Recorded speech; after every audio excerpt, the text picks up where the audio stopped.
himself at a press conference as the captain of the group that is investigating prosecutors who launched past investigations into Trump and his allies, quote, including that of former special counsel Jack Smith, any federal cooperation with Manhattan District Attorney Alvin Bragg, and New York Attorney General Letitia James, the Justice Department's handling of cases related to the January 6th Capitol attack, and criminal prosecutions of anti-abortion activists, among other issues.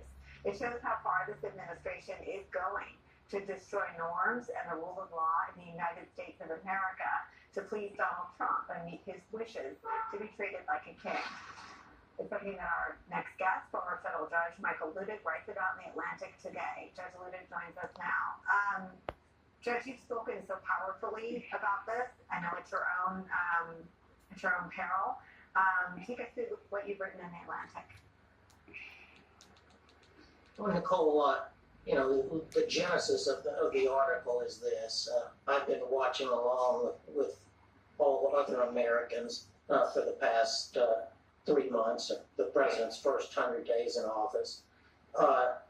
And every day I've been shocked and disgusted.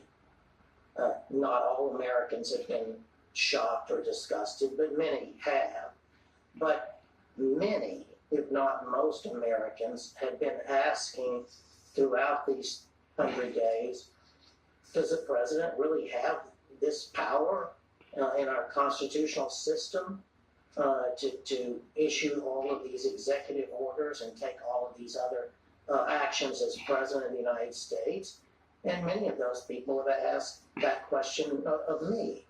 And so as the 100 days closed, I decided that I would compile the various actions that the president had taken, in particular his signature initiatives, and catalog them and present them to the American public in this article in The Atlantic that ran today.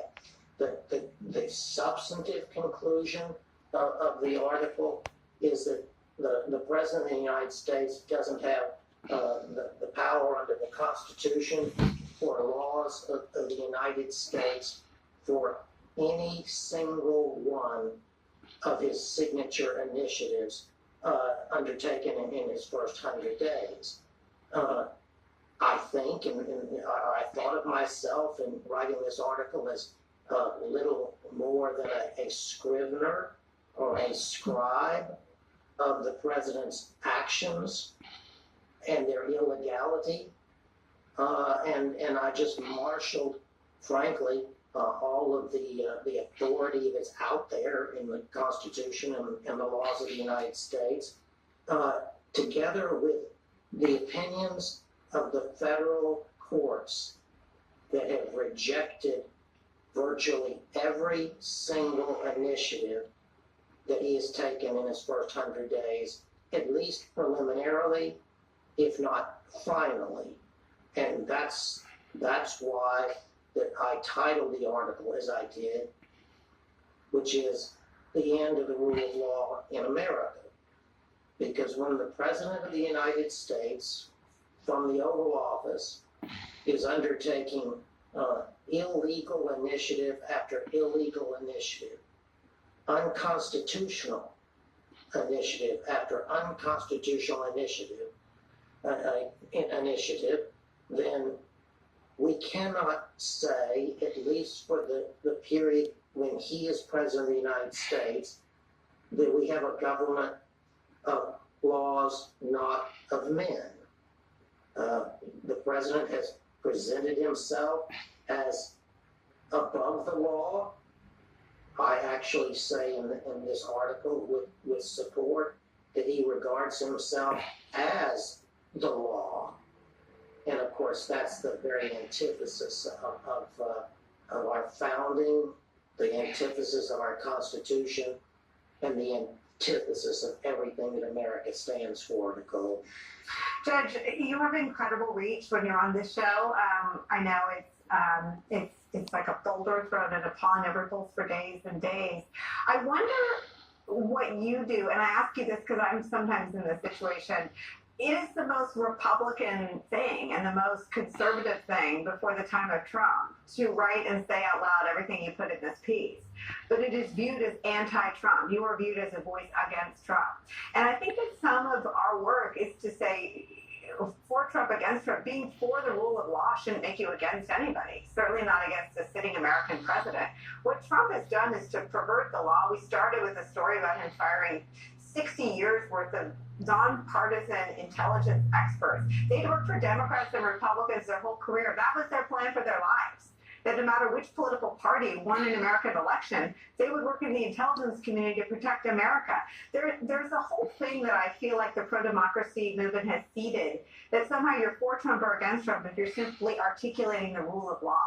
How do you push back to the center and to get a majority of Americans to understand that being for the rule of law shouldn't make you against any American politician? Yeah, good question. And first off, the word that you chose is exactly correct. The president has perverted the law. He has perverted the Constitution and the laws of the United States for the past 100 days.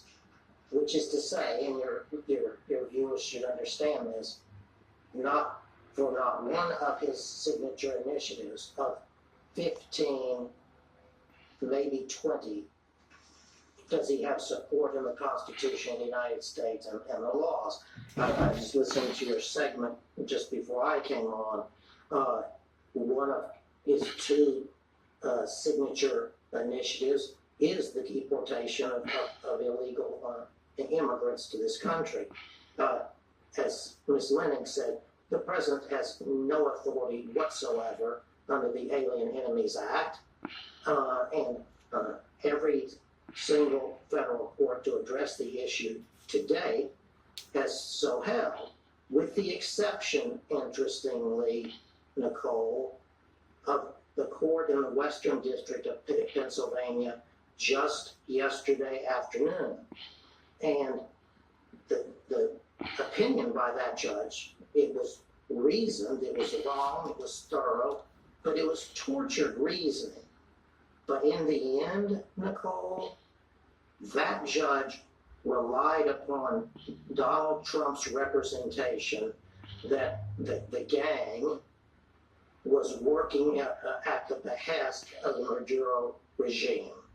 So your segment just before mine completely undercut the rationale of that judge yesterday, which would mean that as of this moment, there's not a federal court in America who has upheld Donald Trump's deportation of illegal immigrants. Judge, I want to ask you one more question. I have to sneak in a quick break. Will you stick around till the other side? Of course. We'll be right back.